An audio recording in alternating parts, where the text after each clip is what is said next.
What Luis is describing is kind of almost a new normal, right? I know in this industry, we often talk about a new normal as kind of commodity prices. And when the floor drops out, that's kind of when that term comes in. But the reality is, sustainability has created a new construct in which they have to operate. And so the new normal is leading to, I think, really interesting discussions with clients where there's an expectation that's now placed upon their business to do more, to be more transparent, and to accelerate their impact. Welcome to the Pitch Podcast, where entrepreneurs and cutting-edge companies come to tell us about the products they're making, the ideas they're spending time on, and the problems they're solving. Here's your host, Warren Spiwak. Welcome to the Oil and Gas Pitch Podcast. Today, we're going to be talking about ESG data management. You know, when it comes to sustainability, something very interesting in the news is that Deloitte has a solution that is cutting edge. We're going to dive into that today. I've got Luis Galito. He is a principal at Deloitte Consulting. He's also the leader of the Sustainability 360 initiative, working with Salesforce Net Zero cloud offerings. So we're going to dive into that. And then we're also going to talk to Nigel Bell, who's the managing director at Deloitte Consulting, and he's the general manager for the Sustainability 360 offering. Gentlemen, thank you for joining us today. Yeah, thanks for having us. Thank you for having us. So just to kind of start it off, an introduction's an introduction, but I really would like to talk about what you guys are doing kind of day in, day out in these roles. I know you both, your expertise is in this vertical of the oil and gas industry. Let's start there. So Luis, you want to kick it off? Sure. Again, thanks for having us. Luis Galito. I'm a principal with the energy and chemicals practice at Deloitte Consulting. I've been working in the industry for over the last 25 years. For the last almost 2 years, I've been collaborating with Nigel very closely in helping clients work on unlock value out of their data management, right? First, organizing what their data management needs to be, and then how do they get value out of that? And that was our initial hypothesis when we started with what is now known as Sustainability 360. Nice. Yeah, excellent. Nigel Bell, thanks for having me again. So Houston resident, part of the oil and gas ecosystem for numerous years. And as Luis mentioned, we've been focused on the sustainability angle, primarily through Sustainability 360 that we'll talk about today. Can we just talk about what trends, just to start, kind of kick this off and what you guys were seeing and why this is such an exciting thing for the industry? Sure. Let me talk about a research that Deloitte does every year around, we call it the oil and gas outlook. It's the outlook from the industry. Basically, what are the trends that are going to drive growth or going to drive the industry over the next 12 to 15 months. We typically publish it in December every year. So I'm sure that our team that works on that, they're hard at work getting ready for the 2024 initiative. But the 2023 oil and gas outlook is very interesting because the 5 trends that we're identifying that they're actually driving the industry today, the common thread underpinning each one of them is sustainability. And let me just quickly go over them, right? If we start with upstream, there's been a very strong focus on capital discipline, which has driven a very strong balance sheet. Because of that, there's been a lot of extra capital to invest in energy investment in low carbon technologies. Then when you look at what's happening in terms of regulations, the regulations are actually driving the oil and gas industry to move towards cleaner sources of energy or produce low carbon solutions. The third trend is, I think this is fascinating, it's how we have moved from natural gas and LNG from phasing them out, and now we're moving where they're actually part of the energy transition because they're seen as sources to help with energy security in terms of, with the resurgence that we've seen in terms of certified natural gas and carbon neutral LNG are fundamental to energy security and what we're seeing in the industry today. The fourth trend is around downstream. What the refiners are doing on shifting their production strategy based on the demand, right? Because there's a lot of demand today around we want cleaner fuel, typical we're hearing a lot about renewable diesel. So a lot of companies are looking and investing even though their margins are obviously a lot smaller than what we're seeing with their counterparts in upstream, any investment is towards how do we like retrofit facilities to be able to produce some of these low carbon solutions, right? Then the last and final trend is around merger and acquisitions activity. While obviously it has slowed down from the last 2 years, what is significant is that the percentage of these M&A activities or acquisitions that are actually driven or that where sustainability and ESG and like energy transition is a key factor. Where in the past, if you look at over like probably the last 5-10 years, ESG and energy transition was probably a key factor in, I don't know, like probably like less than 10% of the acquisitions. Today, it's almost half of them. If you're not going to contribute towards my energy transition or low energy solutions, it's probably not going to be considered, right? So my point with if you look at each one of the 5 trends, what is common across all of them is sustainability and energy transition. And I bring that up because in our industry, sometimes folks don't think of like oil and gas as the industry that is driving energy transition. And while there's a lot of activity. Yeah. And I think when you look at what's happening in the market, that's one of the reasons that we say, you know what, our industry is ripe for a solution like what we have with sustainability. Yeah, I mean, you just covered like 5-6 different pistons of this engine that is, for someone who's at the helm of the ship, they're probably going like, what are we doing? What can we do? Which brings us to you, Nigel. You're very much client facing. You're in the very beginning stages of being able to share this solution. I think this was a couple years in the making for you guys? Yeah. Okay, so Sustainability 360, what's that first conversation like? What is it? And like, what is like the word on the street where when you're sitting down with these companies, the first thing that you know are some of their pain points? Yeah, so I think what Luis is describing is kind of almost a new normal, right? I know in this industry we often talk about a new normal as kind of commodity prices, and when the floor drops out, that's kind of when that term comes in. But the reality is, sustainability has created a new construct in which they have to operate, and so the new normal is leading to, I think, really interesting discussions with clients where there's an expectation that's now placed upon their business to do more, to be more transparent, and to accelerate their impact, right? And in order for organizations to do that, fundamentally, as Luis indicated, is they actually have to have access to the right data to understand kind of what is the problem relative to their organization, their operational footprint, and then how are they making progress against the commitments that they are now being compelled to make. Right now, there's a lot of obviously positive intent behind this as well, right? In terms of kind of, outcomes from a global, perspective. But the reality is, they have to make commitments and they have to abide by those commitments, and they're actually getting scored and rated against those. I also know, I read something not even just here in June, where you guys are in a very deep collaboration with AT&T and Salesforce. Can you connect those 2 items together and kind of, starting with you, Luis, just from an overall strategy, and then with you, Nigel, I'd like to just talk about client facing, like how they're applying this, not just what you guys have created, but also being able to administer it and distribute in their organization. Sure, I can get us started, and Nigel can talk about more of the details on like what the offering is providing, right? But if we look at like why the partnership with, or like the collaboration with both Salesforce and AT&T, to begin with, our solution is like the core base or the base of our solution is a Salesforce, and it specifically is a product that Salesforce has that is called Salesforce Net Zero Cloud. That is basically a carbon emissions solution. What we have done is, on top of that solution, we put Deloitte IP and IP from other like Salesforce ISV, and including and also like Deloitte specific services around sustainability to extend the solution to be broader when we come to like solve the ESG data management issue, right? Which is, I think that's the main problem that we're trying to solve.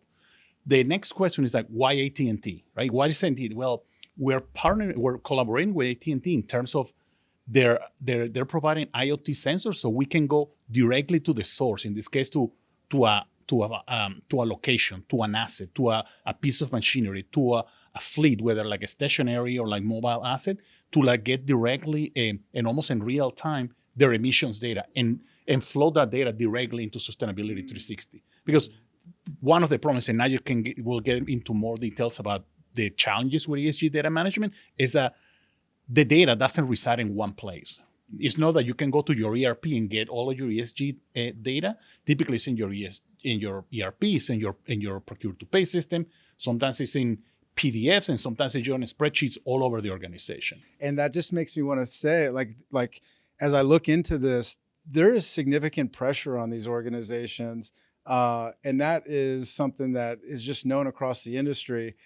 So to that, Nigel, what are those, again, going into that first initial call where you're meeting with an organization, what's the word on the street? And then what is this doing for you in that conversation to start that process to where they're seeing this as a solution? Yeah, I think that the first client conversation is usually anchored around acknowledgement that this is hard, right? Like what Luis is describing is very true, that ESG data sits all over your organization in different kind of bits and pockets. Some of it's internal, but some of it's even external. And getting your arms around all of that to then make sense of kind of where you are today and where you need to be tomorrow is very difficult. And so I think it starts off as an acknowledgement that, hey, listen, this is hard, but you're not in it by yourself, right? This isn't a problem that you need to kind of carry the burden in isolation. And so typically it's a 4-part conversation, right? It typically talks about, let's talk about your current state in terms of what are your emission sources as an example, where do you think that data resides, and then helping them understand kind of how to actually, once again, get their arms around it. 2 is then, how do we then ensure the integrity and the accuracy of that data, right? There is a significant focus on auditability, right? Organizations are under pressure to ensure that what they're publicly committing or publicly reporting on has the same level of accuracy as their financial reporting, right? The 3rd then is identifying kind of what are the hotspots or risks that exist within my business, right?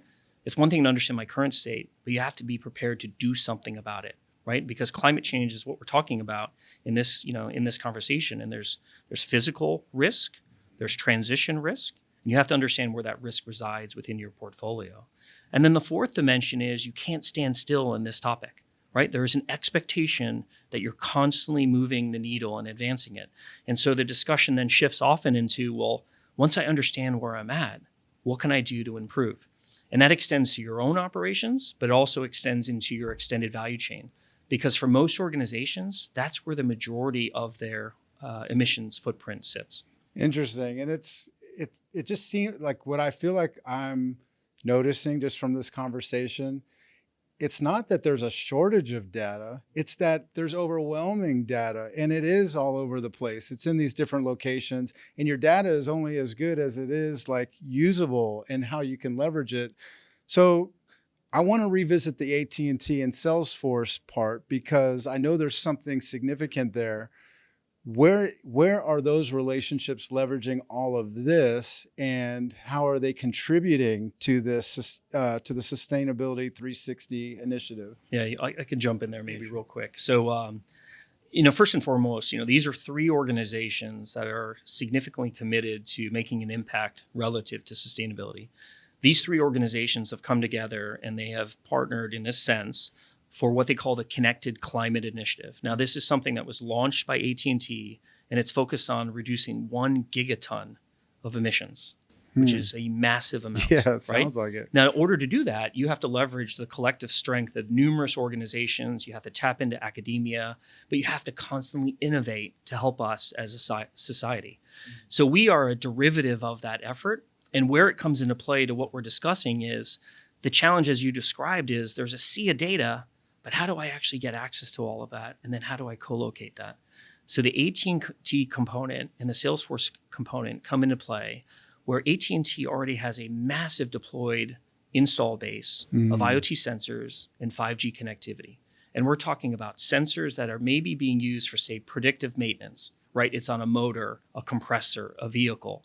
And those sensors today are already collecting attributes that could help and inform an emissions footprint. What we're doing is we're then connecting that into Salesforce, and Salesforce's technical team has already helped create the landing spot for that data. What that does then is it improves the integrity and accuracy of that data. So once again, you can trust it when you're reporting, and it also streamlines the insights of where I have opportunities for, say, decarbonization or risks at an asset level. So rather than boiling it up and looking at maybe just the enterprise, you now know where you have hotspots literally at an asset level. Terrific. Do you want to add anything to that before? No, I think that's the only thing that I would add in terms of the data, like the complexity of the data.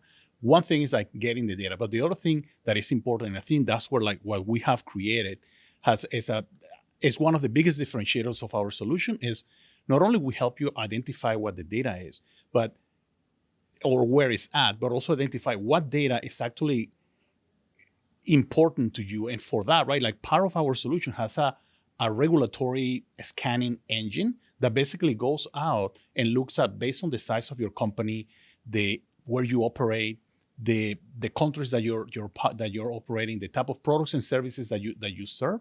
We can scan the market for all the multiple set of regulations that exist. And if you look at it over the last 10 years, I think the regulations have grown in this space over like 150%. So it's quite overwhelming for the clients, for customers, not only to like find the data, but like what data relative to like what I need to report is important to me. So our solution allows to do and scan the market or scan all the regulations and identify what data needs to be, and parse those requirements and identify what data needs to be collected. And then that actually feeds the data that we actually need to gather at the solution level. And maybe kind of one additional thing just to highlight here is, I know we're talking about maybe the technology, but the reason why we feel that Deloitte is a bit unique in the space is you can't solve it by technology alone.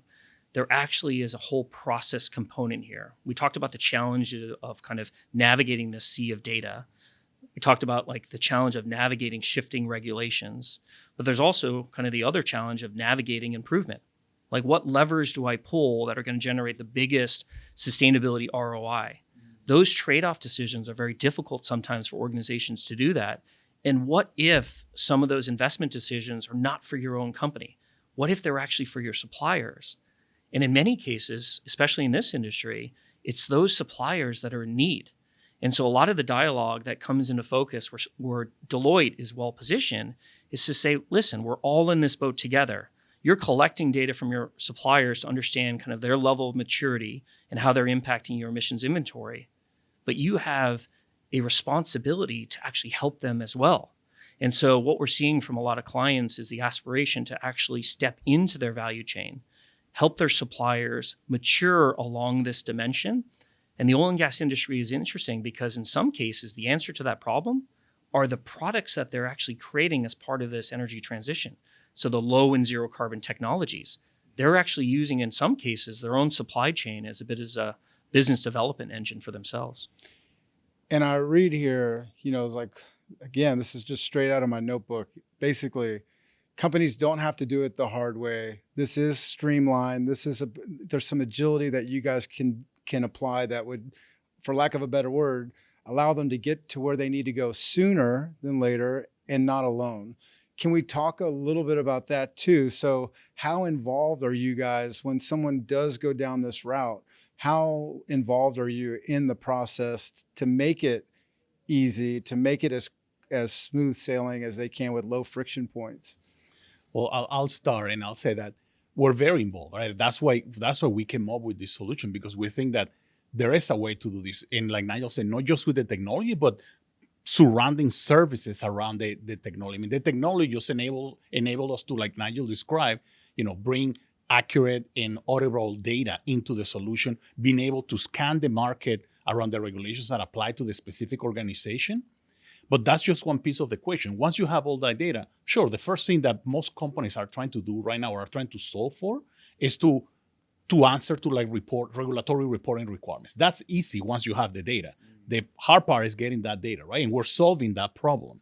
The next step is how to use that data for what Nigel was describing around how can we use that data to be better, right? Like if I'm at this level, or this is my baseline of ESG data, how can I improve and show actually operational improvements, not only in terms of ESG, but also how can I use my ESG improvements to generate like actual business growth? Wow. So there is like an ROI to all of this. Yeah, obviously. it's interesting. I mean, in many ways, kind of how you're performing in this space influences your credit rating, your cost of capital, your ability to attract and retain talent, and even kind of your license to operate in certain regions. Yeah, right. And so this, we think, in many ways addresses that, because we don't think that this should be a cost center, right? We actually don't think that this should be a burden. We actually think that this is an opportunity. But until organizations can make that transition and this becomes more automated, they will always view it as the former. Okay. And then, so tremendous, like it really is.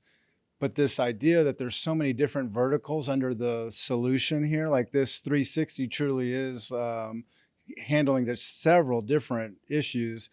Visibility. So I know we can't do the demo today, obviously, but let's talk about visibility. There's a whole lot covered under this, for lack of a better word, umbrella of what you're delivering to these clients.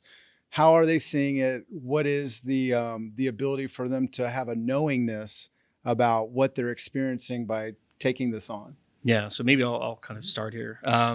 So visibility, I think, is a great term, and kind of the way that we characterize sustainability 360 in certain circles is a control tower, right? Think of a control tower where you have the ability to scan the horizon across all different dimensions, right? I know we're spending a lot of our time talking about the environmental side of the equation, but I would argue that social and governance are coming very quickly.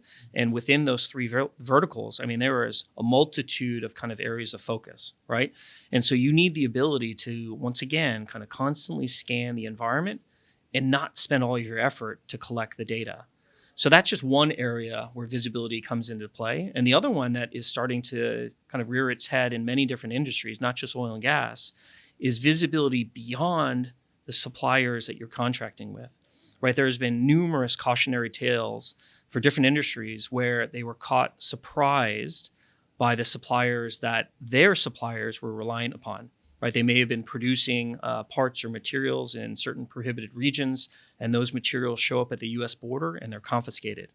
Now you have, in this example here with the oil and gas, you've got deferred production, you've got non-productive time that's stacking up, right? And then you have to find an alternate source of supply. So visibility into your extended supply network is a critical topic that's surfacing over and over. Nice. And then, so going back to, as I listen to this, I feel like, if I was leading an organization and I'm learning about this and I'm acknowledging the challenges that are really confronting a lot of the industry, why aren't they doing this? Like, why right now is somebody like sitting at the helm of the ship of an organization and not entertaining this? I think, it's hard to speculate why someone is doing it or not. But I will tell you that sometimes it's almost like, analysis paralysis, right? There's so much regulations, like we've mentioned. There's so much data, and the data is everywhere, that sometimes organizations don't know where to start. Mm-hmm. What we offer is a way to get started and start really quickly to get to what is the data that you need to capture, and then you can actually start realizing value out of the data instead of just reporting. Because what's happening today, and Nigel alluded to this in terms of like the constraint in terms of resources, where companies are producing their sustainability reports, and they don't have an automated way of like getting their ESG data management and look at the regulations, they're spending a significant amount of time just producing this report and gathering the data. At the same time, like by the time that they produce a report or they're gathering this data, the data might be outdated. They might not have the latest data. And even if they get the data and they're able to report it, it's very hard for them to get to the level of visibility or the level of granularity to be able to make significant improvements so that for the next reporting period, they can show operational improvements in terms of sustainability or the ESG scoring. Yeah, I would just maybe add as well that, corporate social responsibility as a topic has been around for years, right? And so companies are on this journey, but I think what they're realizing is that the way in which they're approaching this problem is not sustainable, right? It's just a play on words, but intentional, right? It's very difficult for them to keep pace with these expectations that are growing on a daily basis. And so, there's a recognition that something has to change. If I'm going to materially improve in this area, provide greater transparency to all of my stakeholders, and potentially use this as a business opportunity, something has to change. Okay, so let's just say somebody begins this relationship. Suddenly, they have Sustainability 360 operating. What are the things that I'm not considering or thinking about that are neat objectives they can now consider, or maybe with having this all kind of in line, is there new decisions that you're making that are maybe helping your organization not just make more money, but still continue this process of these other elements? Yeah, I'll just jump in here for a second. So if you think about the current state, right? We talked about a manually intensive process. And because it's so manually intensive, in many cases, companies can only do this maybe twice a year. So that's where they kind of understand where they sit today. So think about that period of time where you're actually running your business, making operational decisions, selecting supplier, buying materials. All of those decisions today, I would say, are sometimes underinformed or uninformed as it relates to sustainability. So you could be making operational decisions, procurement decisions that are negatively impacting your objectives, right? And so what we're talking about here is helping you simplify the data collection. So now sustainability is fed into your operational decision-making process as one of the heuristics that you consider. So now you can say, wait a minute, if I make this decision, is it positive?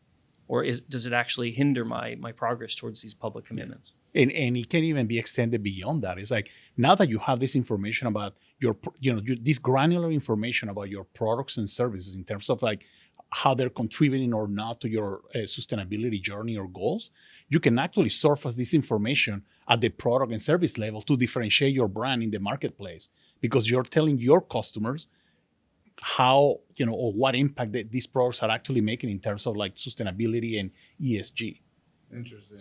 Actually, maybe one point on this. So I know you've got an insurance background, so this may strike a chord with you, but as you know, right, it's very difficult to insure unknown risk, right? And so what do? You default to, kind of protecting your business, and right, and so on and so forth, right? And so when you think about kind of what we're talking about here, it's a way for organizations to transparently share more information with, in this case, a stakeholder that may be an insurer, to actually lower your insurance premium. And in many ways, that has come true. Yeah, it's like being able to tell your story beyond just people assuming things. And I think that's the key, right? One of the messages that we tell clients to begin with is you need to own your ESG and sustainability narrative. Instead of being told, oh, this is your score, you can actually own what that score is. You can actually show what are the operational improvements that you're making to move forward in your sustainability journey. Okay, so love that too. So one of the things that I want to just say, me kind of preparing for this, I've talked to some different people in the industry. A comment that I wrote down was, getting started in something like this sounds like it's has a high cost to it. That's one word on the street. The other is that it's highly confusing. And then the other thing is the marketplace is crowded. So what is it? So speak to any of that you want to, but also I want to say, what is the differentiator for Deloitte? I know about the collaborations, but is that what it is? Like, what is it if we are trying to compete in the ecosystem of just people trying to play this game? How do you shine? Yeah, I think just let's talk about the journey, right? Because like you're not gonna like eat the cake at the full cake in one sitting, right? Yeah. I think what we've done with clients is devise almost like a stage approach on how to get started. Because like you said, it could be very costly, it could be quite confusing, and then there's the resource constraint, right? You cannot put all your resources into one effort. So maybe let's talk about the different stages on how we can get started. Well, maybe just real quick, just to kind of respond to your comment there, because I think it's 100% accurate, right? So the market is crowded, it's costly, and it's difficult, right? And the reality is, right, organizations today are faced with a sea of point solutions, right? You may have a carbon management system. You may have a separate social or supplier management system. You may have a separate reporting solution, right? You've got a litany of solutions that now you're trying to make investment decisions on. Mm-hmm. Now you've got this portfolio of disconnected applications. I have to kind of get them all connected and so on and so forth. As a result, that layers in what we think is unnecessary costs. And because of that complexity, it's very difficult to figure out, like, where do I start? Where do I invest? So what we're describing here is a way to simplify that whole approach, right? Sustainability 360 in many ways is that comprehensive end-to-end solution where we've already done that navigational homework for you. And we're offering this as a bit of a subscription play right? So that you're not carrying the burden from an OpEx perspective or a CapEx perspective, right? It's actually an ongoing OpEx engagement. Nice. Okay. And I know we got to land the plane, so I want to get into just kind of a nice conclusion to this is a lot of information. There are people that potentially want to explore this. What does that process look like? Is there different delivery models, or like how does someone begin going down this road? How do they start the process? Yeah, I would say the easiest way just to start, feel free to reach out to any of us. And I think in the podcast notes, we'll have our contact information. There will be a site to our external website, a link to the external website. But we can, because it's hard to say, how do you start, right? Like we Right. tailor the conversations with every client. So we'll be able to determine how to get you started, and how Sustainability 360 could be that catalyst to get you going into your sustainability journey. Yeah, I would 100% echo with Luis's. We're at the end of the day, we are here to help, right? We are focused on this industry, and we have been for many years. And we understand the pressure that companies are facing. We also know the outcomes that are expected, right? And so, in many ways, we serve as a sounding board for numerous organizations, because the problem is not an individual problem; it is an ecosystem problem. Yeah, and the other thing that I would add is we as an organization, Deloitte, we've made a commitment in this space of we're going to invest $1 billion to build solutions and services to help our clients in sustainability globally. So our solution is just like a drop in that bucket, right? But it's a significant one, because like we've described it, what we put together is an end-to-end ESG data management solution. No, that's powerful. Well, any last things? I know we covered a lot, and I don't know, with the amount of time that we had, is there just anything that you feel like is important before we close it out, just to add about this solution, or what you guys would recommend to the listener? I would say, please feel free to reach out to us to have more tailored and in-depth conversations. But I want to thank you for the time, because it was great to have this platform to talk about what we created. We're quite proud of what we created, because like Nigel said, we created this to help our clients, but also to feel like we're making our contribution to the planet, and more important, to the humans that inhabit the planet. So love that. Agreed. And thank you, Nigel, for being here. And you guys, I'm very interested to keep my eye on this. This is an exciting solution. It's something that, in a world where it is very cluttered and it is a little bit confusing, the idea of being able to have a conversation and get kind of to the bottom of it is a huge thing. Thank you, Deloitte, for making this happen. And thank you both for being on the show. And until the next episode, see you guys later. Bye.